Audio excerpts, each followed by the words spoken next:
Hoe moet ik dat nu straks allemaal vertellen tegen? Ja, je hebt het filmpje van het Limburgse meisje dat naar Groningen is verhuisd vast en zeker voorbij zien komen. Mijn dochter die woont in Bedum en die heeft me hierheen gesleept. Groen is toch ook mooi? Ach, wij ja. Het zijn allemaal harken.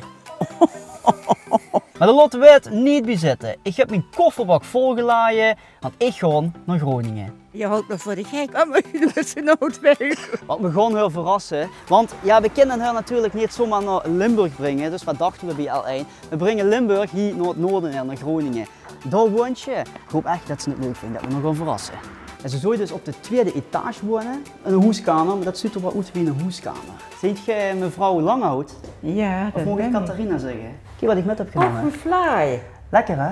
Ja, Ja, dat is nog eens lekker, hè? jullie daar nou aan? Ik heb een filmpje gezien, hoe je hebt gezegd. Oh ja. Ja. Nee, dat is niks aan joh. Ja, ze zijn anders. Nee, ze zijn niet vriendelijk. En daarom ben je hier gekomen? En daarom ben ik hier gekomen, ja. Ja. Je mist Limburg volgens mij een beetje, hè? Ja, natuurlijk. Ik heb daar geboren en zo lang gewoond. Een stukje Limburg brengen we hier naar Groningen. Ik heb van alles metgenomen. Kijk, een patch, stickers, zuk. Dat moet je allemaal hebben.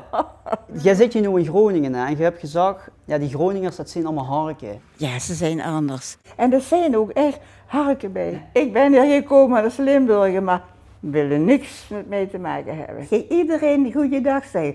Die zeiden nooit, maar ik dacht, verrek toch, je zegt niks meer.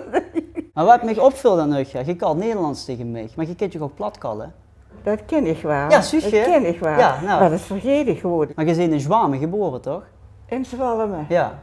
Zwamen. Ja, Zwamen. Ja. Goed, ja, ik versta het in die Ja, ja. Heb je ooit vastelavond gevierd? Ja, maar Ja, dat ik zal heb hem niet omdoen, dat want het heb- is boete 35 gooien, Dat maar... heb ik hier niet. Nee, maar Maar in Limburg wel, ja. een rommelechang. Hou maar eens vast.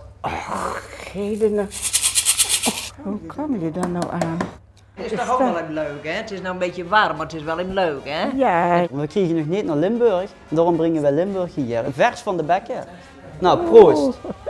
ja. En? Lekker. Die groeten uit Limburg, tot.